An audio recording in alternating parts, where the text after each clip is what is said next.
Om Namo Bhagavate Vasudevaya. Om Namo Bhagavate Vasudevaya.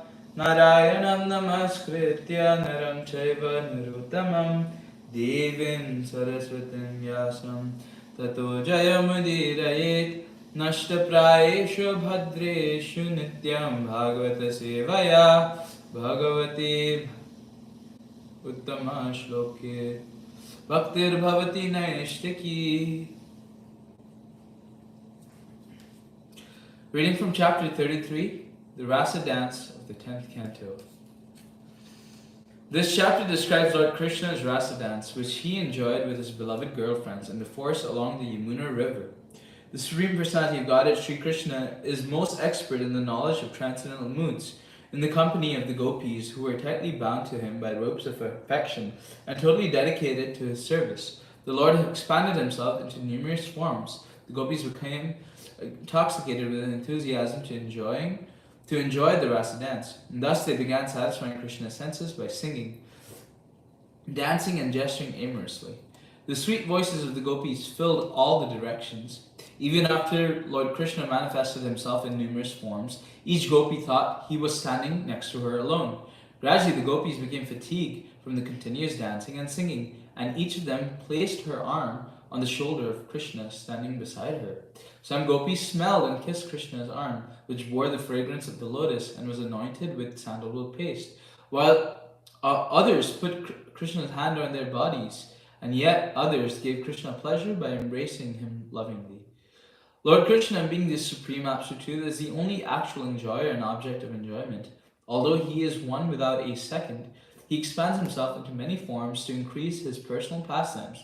Therefore, great scholars say that Krishna's Rasa Leela is like a child's playing with his own reflection. Sri Krishna is self-satisfied and fully endowed with inconceivable transcendental opulences. When he exhibits such pastimes as the Rasa Leela, all living beings from Brahma down to the blades of grass become merged in the ocean of astonishment. When Maharaj Parikshit heard the narration of Krishna's conjugal pastimes with the gopis, which superficially resemble the activities of lusty, wanton persons, he expressed a doubt to the great devotee, Sri Shukadeva Goswami. Shukadeva Goswami dispelled this doubt by stating, since Sri Krishna is the absolute enjoyer, such pastimes as these can never be contaminated by any fault. But if anyone other than the Supreme Personality of Godhead tries to enjoy such pastimes, he will suffer the same fate that someone other than Lord Rudra would suffer if he attempted to drink an ocean of poison. Moreover, even one who only thinks of imitating Lord Krishna's Rasa Leela will certainly suffer misfortune. The Supreme Absolute Truth, Sri Krishna, is present within the hearts of all living entities and their indwelling witness.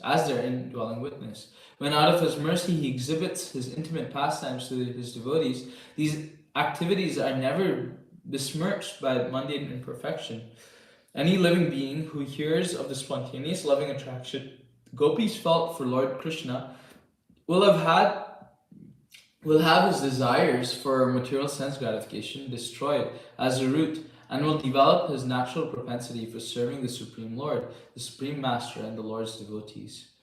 Shri Shukha Uvacha Itam Bhagavato Gopya Shrutva Vacha Supeshala Jahur Viraham Japtapam Tadangopaschita. Shukadeva Goswami said, when the coward girls heard the Supreme Personality of Godhead speak these most charming words, they forgot their distress caused by separation from him. Touching his transcendental limbs, they felt all their desires fulfilled. Tatarabhata Govindo Rasa Kridam Anuvritai Striratnair Anvita Pritair Anyonya Baddha Bahubihi. There on Yamuna's banks, Lord Govinda then began the pastime of Rasa dance in the company of those jewels among women, the faithful gopis who joyfully linked their arms together. Rasotsava sampravritto gopi mandala mandita Yogeshwarena Krishnena tasam madhye dvayo pravishnena grihitanam Kanthe swa nikatam striya yam manyeran nabhastavad Vimana Shatasankulam Divaukasam Sadaranam Outsukya Pahritatmanam. The festive rasa dance commenced with the gopis arrayed in a circle. Lord Krishna expanded himself and entered between each pair of gopis. And as that master of mystic power placed his arms around their neck, each girl thought he was standing next to her alone. The demigods and their wives were overwhelmed with eagerness to witness the rasa dance, and they soon crowded the sky with their hundreds of celestial airplanes. Srila Bilva Mangal Thakur has written the following verse about the rasa dance. Anaganam anaganam antara madhavo madhavam madhavam chatarena gana itham akalpite kalpite mandale madhyaga sanjago venuna devaki nandana. Lord Madhava was situated between each pair of gopis, and a gopi was situated between each pair of his manifestations. And Sri Krishna, the son of Devaki, also appeared in the middle of the circle, playing upon his flute and singing. Srila Vishwanath Chakravarti Thakur points out that the gopis, maddened by love, were unable to understand that Sri Krishna had expanded himself so he could personally dance with each of them. Each gopi saw one manifestation of Krishna. The gopis and their wives, however, could see all the different manifestations as they watched the rasa dance from their airplanes, and thus they were completely astonished. Tato dundubhayo nidur nipitu pushpa vrishtaya jagur gandharva pataya sastrikas tad yashomalam. Kettle drums then resounded in the sky while flowers rained down. The chief Gandharvas and their wives sang Lord Krishna's spotless glories. As stated here, Lord Krishna's glory in dancing the rasa dance is pure spiritual bliss. The demigods in heaven, in charge of maintaining propriety in the universe, ecstatically accepted the rasa dance as the ultimate religious affair, completely different from the perverted reflection of romance we find in this mundane world. Valayanam nupuranam kinkininam chayoshitam sapriyanam abhut tumulo rasamandale. A tumultuous sound rose from the armlets, ankle bells, and waist bells of the gopis as they sported with their beloved Krishna in the circle of the rasa dance. Tatrati shushubhe tabhir bhagavan devaki sutta madhyamaninam haimanam mahamarakato yatha. In the midst of the dancing gopis, Lord Krishna appeared most brilliant, like an exquisite sapphire in the midst of golden ornaments. Srila Bhaktisiddhanta Saraswati Thakur states that Devaki, besides being the name of Vasudev's wife, is also a name of Mother Yashoda, as stated in the Adi Purana. Dve namni Nanda Bharyaya Yashoda Devaki Ticha. The wife of Nanda has two names, Yashoda and Devaki.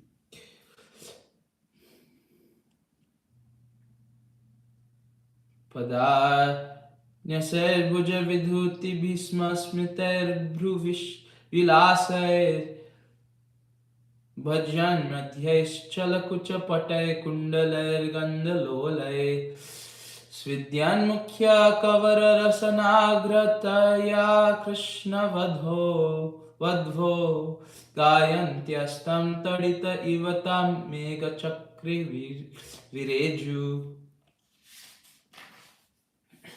As the gopis sang in praise of Krishna, their feet danced, their hands just gestured, and their elbows moved with playful smiles. With their braids and belts tight, their waist bending, their faces perspiring, the garments on their breasts moving this way and that, and their earrings swinging on their cheeks, Lord Krishna's young consort shone like streaks of lightning in a mass of clouds. Sri Sridhar Swami explains that according to the analogy of lightning flashing in clouds, the perspiration on the lovely faces of the gopis resembled drops of mist, and their singing resembled thunder. The word agrantaya may also be read as agrantaya, meaning loosened. This would indicate that all of the gopis began to dance with their hair and belts tightly drawn. These gradually slackened and loosened. Srila Vishwanath Chakravarti Thakur points out that the gopis were expert at exhibiting mudras, precise hand gestures that express feelings or convey meanings associated with the theme of a performance. Thus, sometimes Krishna and the gopis would artistically move their interlocked arms together, and sometimes they would separate arms and exhibit mudras to act out the meaning of the songs they were singing. The word padanyasai indicates that the gopis artistically and gracefully placed the steps of their dancing feet in an enchanting way, and the word sasmitair, bhruvilasair, indicate that the romantic movements of their eyebrows, smiling with love, were most charming to behold. Uchay jagur nityamana rakta kanthyo rati priya Krishna bhimarsha murita yad nedam avritam. Eager to enjoy conjugal love, their throats colored with various pigments, the gopis sang loudly and danced. They were overjoyed by Krishna's touch, and they sang songs that filled the entire universe. According to an authoritative book on music called Sangeeta Sara, Tavanta eva raga suryavato jiva jataya teshu sodasa sahasri pura gopi kritavara. There are as many musical ragas as there are species of life. Among these ragas are 16,000 principal ones, which are manifested by the gopis. Thus, the gopis created 16,000 different ragas, musical modes, and these have subsequently been disseminated throughout the world. The words Yad Gitenedam Avritam also indicate that even today devotees throughout the world sing the praises of Krishna, following the example of the gopis.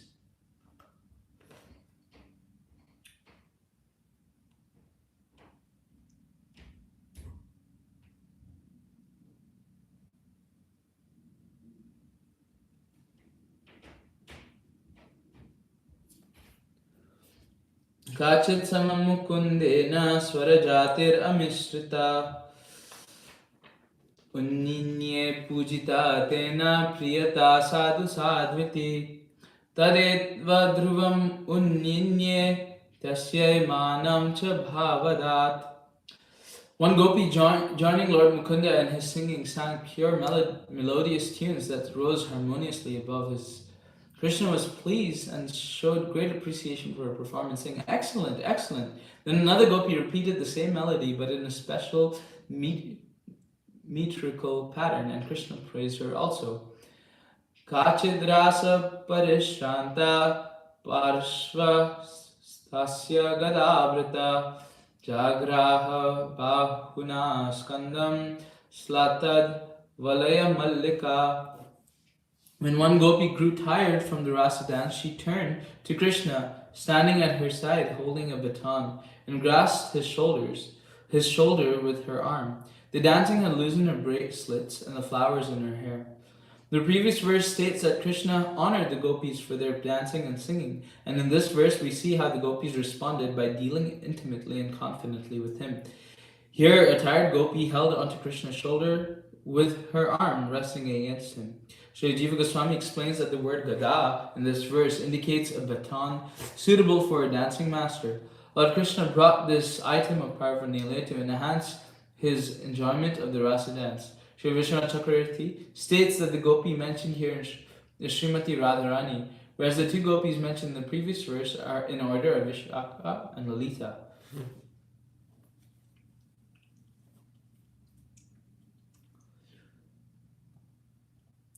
Tatrekam sagatam baham Krishnasyotphala saurabham chandana agrahaya Krishtaroma chuchumbaha. Upon the shoulder of one gopi, Krishna placed his arms, whose natural blue lotus fragrance was mixed with that of the sandalwood pulp, anointing it. As the gopi relished the fragrance, her bodily hair stood on end in jubilation as she kissed his arm. Kasyachin natya vikshipta kundala tvisa manditam gandam gandi sadadhatya pradatambula charvitam. Next to Krishna's cheek, one gopi put her own, beautified by the effulgence of her earrings, which glittered as she danced. Krishna then carefully gave her the betel nut he was chewing. Nrityati gayati kachit kujanupura mekhala parshvasthachuta hastabhyam Shrantadhat tanayos shivam. Another gopi became fatigued as she danced and sang, the bells on her ankles and waist tinkling. So she placed upon her breast the comforting lotus hand of Lord Achyuta, who was standing by her side. Gopyo labdvachutam kantam shriya ekanta vallabham grihita kantyasta dorbhyam gayantyastam vajrire.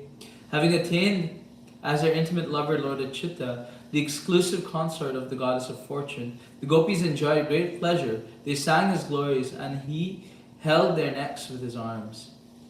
Karnotpalalaka vitanka kapola grama vaktrashriyo valaya nupura ghosha vadyaye gopya samam bhagavata nandrutu swakesha shasta srajo Brahmara Gaya Karasa Goshyam. Enhancing the beauty of the gopis' faces were the lotus flowers behind their ears, the locks of hair decorating their cheeks and drops of perspiration. The reverberation of their armlets and ankle belts made a loud musical sound, and their chaplets scattered. Thus the gopis danced with the Supreme Lord in the arena of the rasa dance, as swarms of bees sang in accompaniment. Evam parishvanga karab Bhimarsha snigdhe kshanodham dama vilasa hasay Reme ramesha vraja sundari bhir yathar bakha swapatim bimbavi brahma. In this way, Lord Krishna, the original Lord Narayan, master of the goddess of fortune, took pleasure in the company of young women of Vraj by embracing them, caressing them, and glancing lovingly at them as he smiled his broad, playful smiles. It was just as if a child were playing with his own reflection. Srila Bhakti-Siddhanta Saraswati Thakur comments as follows on this verse. Lord Krishna alone is the supreme absolute truth, and his potencies are unlimited. All these potencies, taking personal forms, engage Lord Krishna in the pastimes, just as the opulent manifestations of his one supreme transcendental potency manifest as the countless potencies of the Lord. So in the rasa dance, Krishna manifests himself as many times as there are various potencies represented by the gopis. Everything in is Krishna, but by his desire, his spiritual energy, Yogamaya, manifests the gopis. When his internal potency, Yogamaya, thus produces such pastimes for the enhancement of his transcendental emotions, it is just like a young boy playing with his own reflection. But since these pastimes are created by spiritual potency, they are eternal and self-manifesting. Taranga Sangha Pramuda Kulendriya Keshandukulam Kuchapattikam Va Nanja Prativyodhumalam Vrajastriyo Vishrasta Mala Bharana Kurudvaha. Their senses overwhelmed by the joy of having his physical association, the gopis could not prevent their hair, their dresses, and their cloths covering their breasts from becoming disheveled. Their garlands and ornaments scattered, O hero of the Kuru dynasty. Krishna Vikridam Viksha Mumuhu Kecharasriya Kamardita Shashankascha Sagano Vismito Bhavat. The wives of the demigods, observing Krishna's playful activities from their airplanes, were entranced and became agitated with lust. Indeed, even the moon and his entourage, the stars, became astonished. Kritva tavantam atmanam yavatir gopa yoshita remesa bhagavam stabhir atma ramo pililaya. Expanding himself as many times as there were coward women to associate with, the Supreme Lord, though self-satisfied, playfully enjoyed their company. As Srila Vishnu Chakravarti points out, it has already been explained that Lord Krishna is eternally free from all material desire, perfect on the platform of spiritual self-satisfaction. Tasam rati viharena shantanam vadanani sa pramrajat karuna premna santam menanga panina. Seeing that the gopis were fatigued from conjugal enjoyment, my dear king, merciful Krishna, lovingly wiped their faces with his comforting hand. Gopyaspurat Purata Kundala Kuntala Tvid Ganda Shriya Sudhita Hasa Niriksha Dena Manam Dhatya Rishabhasya Jago Kritani Punyani Tatkararuha Sparsha Pramoda. The gopis honored their hero with smiling glances sweetened by the beauty of their cheeks and the effulgence of their curly locks and glittering golden earrings. Overjoyed from the touch of his fingernails, they chanted the glories of his all-auspicious transcendental pastimes. Tabhiryutas Ramam Apohitum Manga Sangha Krishta Srajasa Kucha Kumkuma Ranjitaya Gandharva Palibhiranudruta Avisadva Shranto Gajibhir Ibarad Iva Bhinna Setu. Lord Krishna's garlands had been crushed during his conjugal dalliance with the gopis and colored vermilion by the kumkuma powder on their breast. To dispel the fatigue of the gopis, Krishna entered the water of the Yamuna, followed swiftly by bees who were singing like the best of the Gandharvas. He appeared like a lordly elephant entering the water to relax in the company of his consorts. Indeed, the Lord had transgressed all worldly and Vedic morality, just as powerful elephants might break the dikes in a paddy field. Mo sombhasyalam yuvatibhi parishichyamana prem nekshita shita prahasatibhir itas tatonga vaimanikai kusuma varshibhir idyamano Reme swayam swaratir ratir atra gajendra lila. My dear king, in the water, Krishna found himself being splashed on all sides by the laughing gopis, who looked at him with love. As the demigods worshipped him by showering flowers from their airplanes, the self-satisfied Lord took pleasure in playing like the king of the elephants.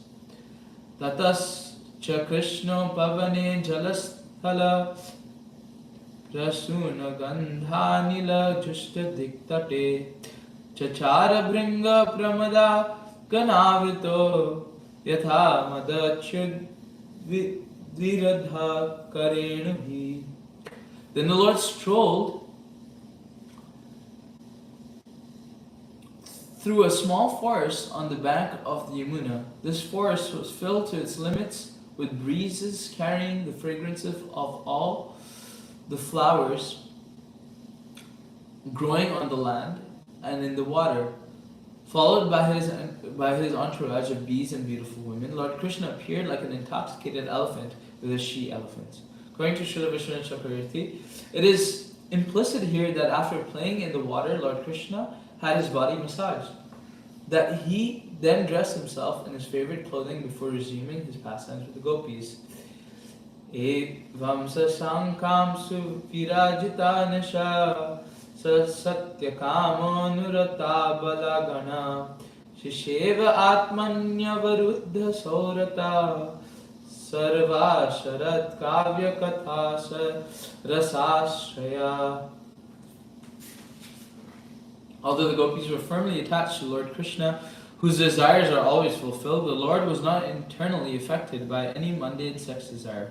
Still, to perform his pastimes, the Lord took advantage of all those moonlit autumn nights, which inspired poetic descriptions of transcendental affairs.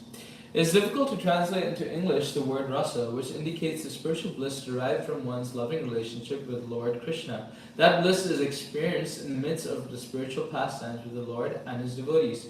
Sri Vishwanath Chakravarti explains the great Vaishnava poets like Vyasa, Parashara, Jayadev, Leela Shukla, Bilva Mangal Thakur, Govindanaacharya and Srila Rupa Goswami have tried in their poetry to describe the conjugal affairs of the Lord. These descriptions are never complete, however, since the Lord's pastimes are unlimited. Thus, to attempt to glorify such pastimes is still going on and will go on forever. Lord Krishna arranged an extraordinary season of beautiful autumn nights to enhance his loving affairs, and those autumn nights have inspired transcendental poets since time immemorial. Shri Parikshit Uvacha Samsthapanaya Dharmasya प्रशमायेतरस्य च अवितीर्णो हि भगवान् अंशेन जगदीश्वर सकतं धर्मसेतूनां वक्ता कर्ताभिरक्षिता प्रतिपम् आचरन् ब्रह्मन् paradarabimarshanam. Parikshit Maharaj said, O Brahmana, the Supreme Personality of Godhead, the Lord of the universe, has descended to this earth, along with his plenary portion to destroy religion and re-establish religious principles. Indeed, he is the original speaker, follower, and guardian of moral laws. How then could he have violated them by touching other men's wives? As Shukadeva Goswami was speaking, King Parikshit noticed that some persons seated in the assembly on the bank of the Ganges were harboring doubt about the Lord's activities. These doubtful persons were karmis, gyanis, and others who were not devotees of the Lord. To clear up their doubts, King Parikshit asked this question on their behalf. Apta kamaya dupati kritavan vai jugupsitam kim abhi prayat etanna samshayam chindi suvrita. O faithful upholder of vows, please destroy our doubt by explaining to us what purpose the self-satisfied Lord of the Yadus had in mind when he behaved so contemptibly. It is clear to the enlightened that these doubts will arise in the minds of the hearts of persons unfamiliar with the transcendental pastimes of the Lord. Therefore, since time immemorial, great sages and enlightened kings like Parikshit Maharaj have openly raised these questions to provide the authoritative answer for all posterity. Shri Shukha Uvacha Dharma Vyatikramo Drishta Ishvaranam Sahasam Tejiyasam Na Doshaya Vahne Sarva Bhujoyata. Shukadeva Goswami said, the status of powerful controllers is not harmed by any apparently audacious transgression of morality you may see in them, for they are just like fire, which devours everything fed into it and remains unpolluted. Great potent personalities are not ruined by an apparent transgression of moral principles. Sri Sridhar Swami mentions that examples of Brahma, Indra, Soma, Vishwamitra, and others, a fire devours all that is fed into it, but the fire does not change its nature. Similarly, a great personality does not fall from its position by an irregularity in behavior. In the following verse, however, Shukadeva Goswami makes it clear that if we try to imitate great personalities ruling the universe, the result will be catastrophic. Naitat samachare jatu manasapi hyanishvara.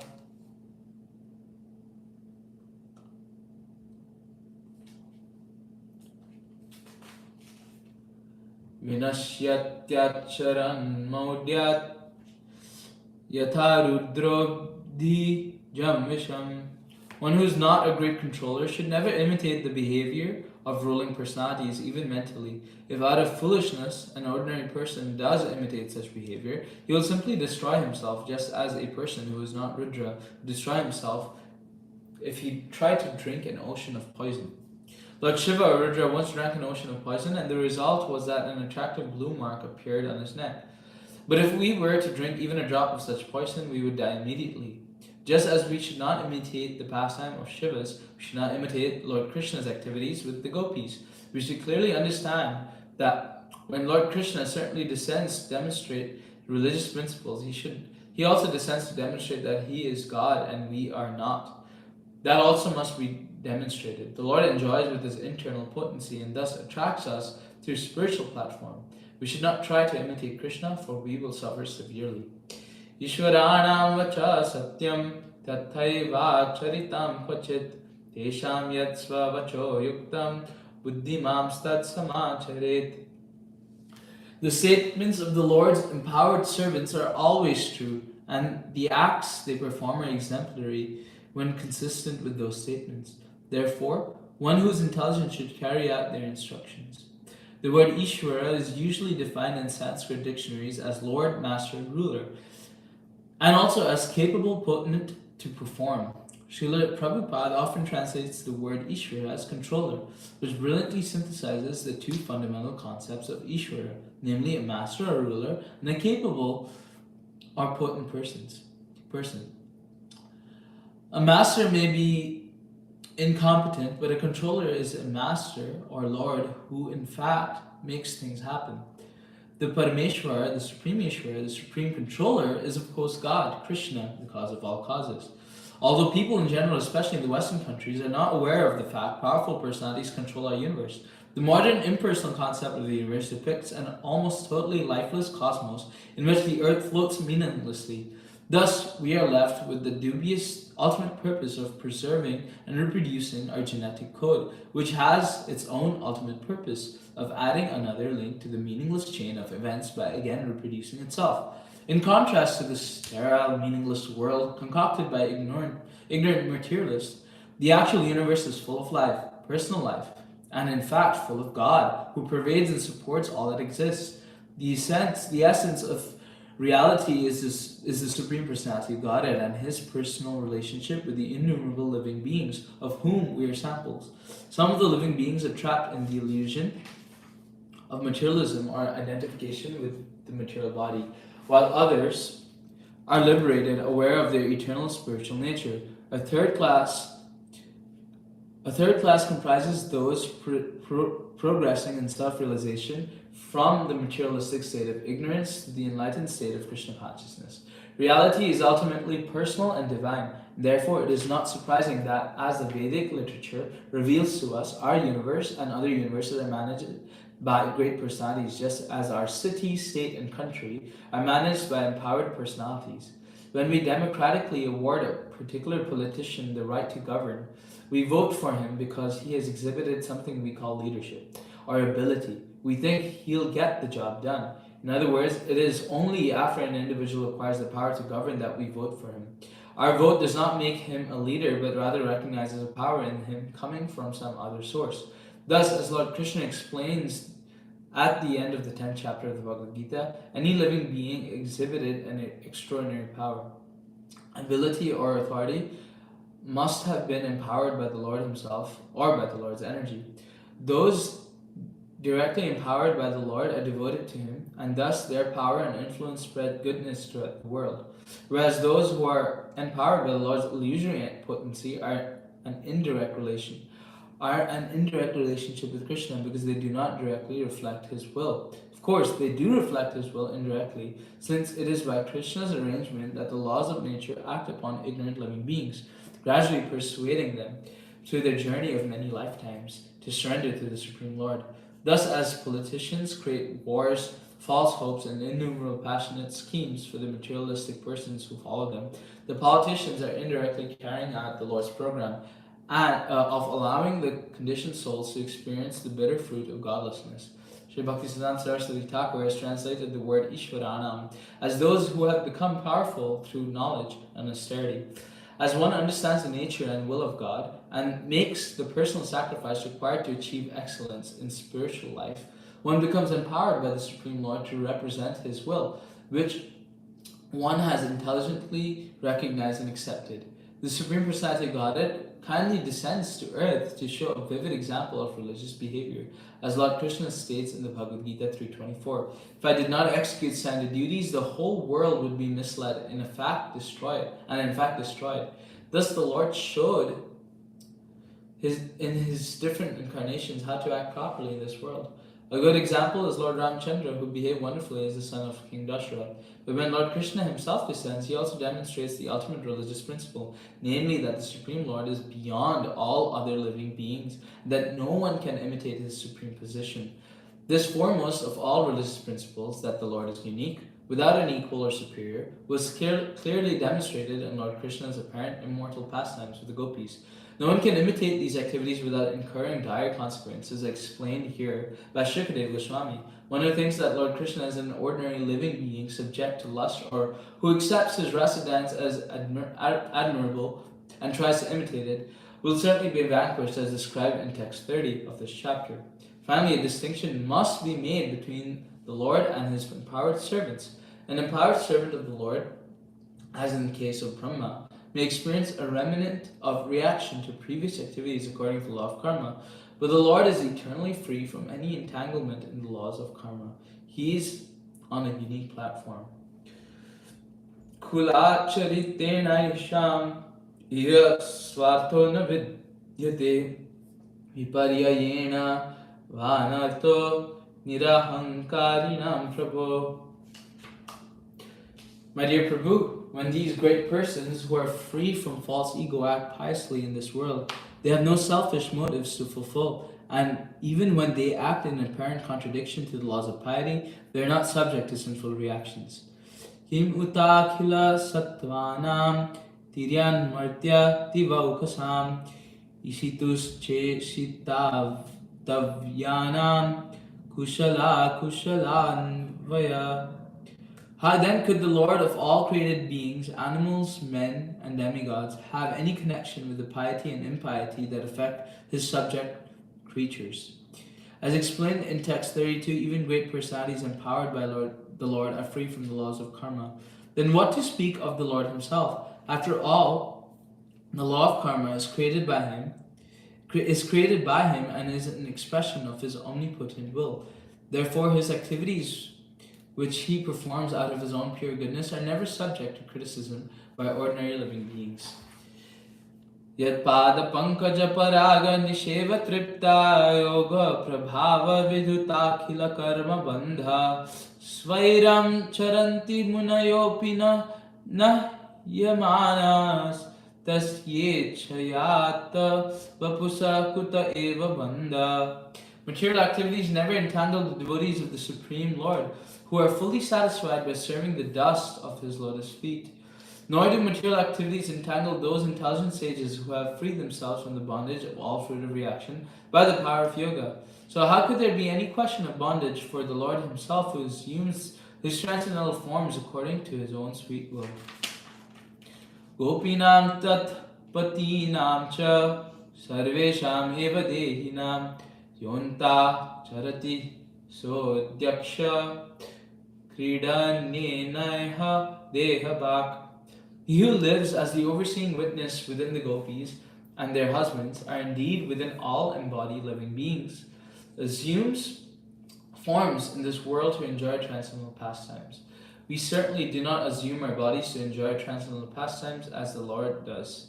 We eternal souls have accepted material bodies by force because of our foolish attempt to enjoy this material world. The Lord's forms are all eternal spiritual existence and cannot be reasonably equated with our temporary flesh.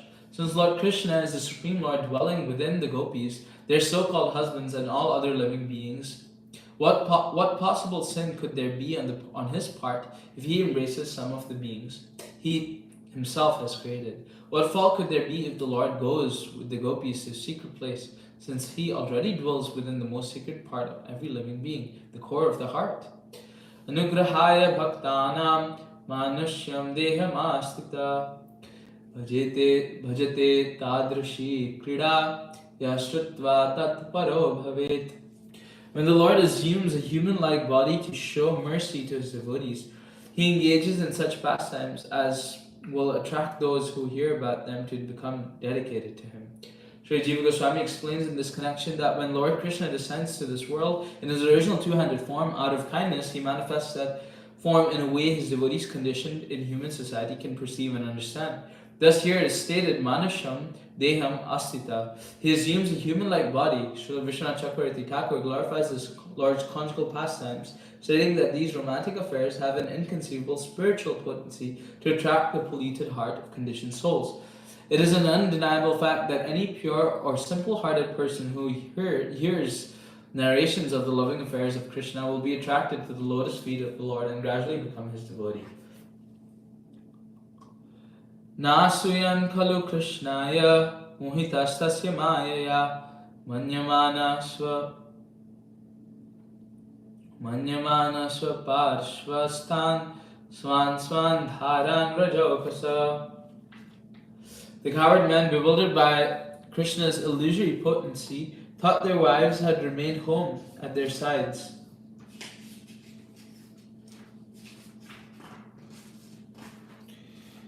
Thus, they did not harbor any jealous feelings against him. Because the gopis loved Krishna exclusively, Yogamaya protected their relationship with the Lord at all times, even though they were married. Sri Vishwanath Chakravarti quotes the Ujjwala Neela Mani as follows: Maya kalpata tadrik stri sila nenanusuyubhi najatu vraja devinam patibi sangama. The gopis' jealous husbands consorted not with their wives but with the doubles manufactured by Maya. Thus, these men never actually had any intimate contact with the divine ladies of Braj.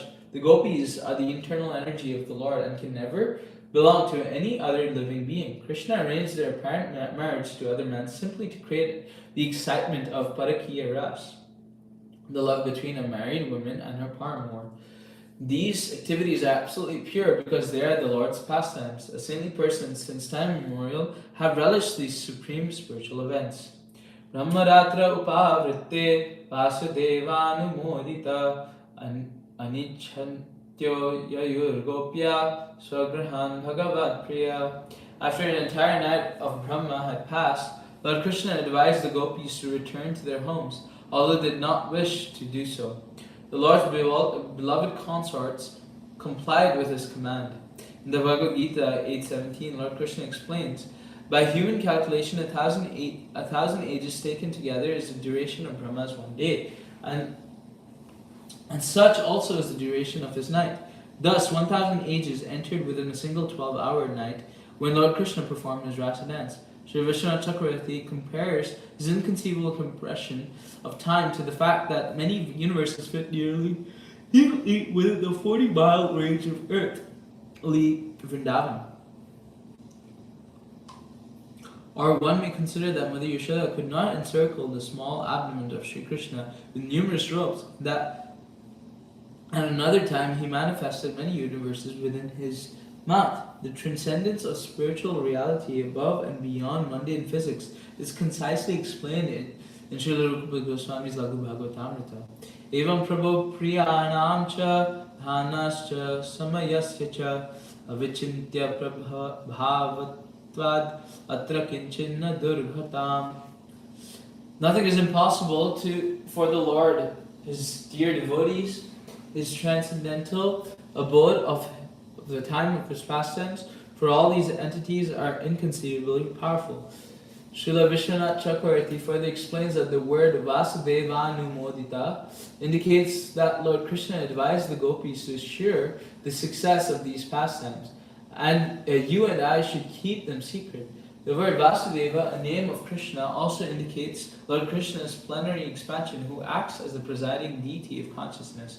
When the word Vasudeva is understood in this context, the word Vasudevanumodita indicates that the presiding deity of consciousness, Vasudeva, manifested embarrassment and fear of the elders within the gopis' hearts, and therefore it was only with great reluctance that the great girls returned home.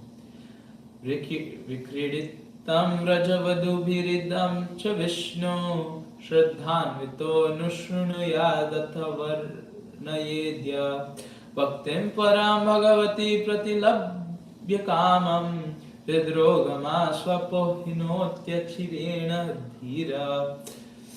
Anyone who faithfully hears or describes the Lord's playful affairs with the young gopis of Vrindavan will attain the Lord's pure devotional service. Thus he will quickly become sober and conquer lust, the disease of the heart.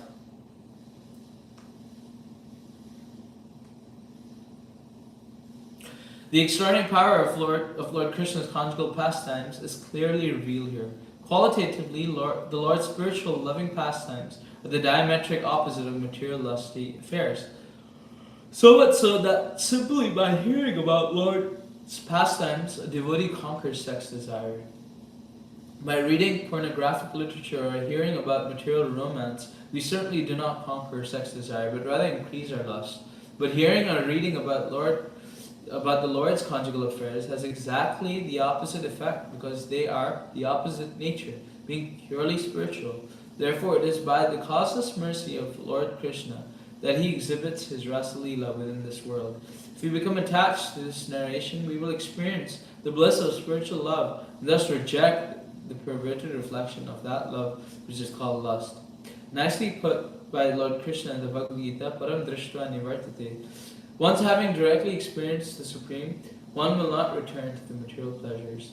Thus end the purports of the humble servants of His Divine Grace, A.C. Bhaktivedanta Swami Prabhupada, the 10th canto, 33rd chapter of the Srimad Bhagavatam, titled The Rasa Dance.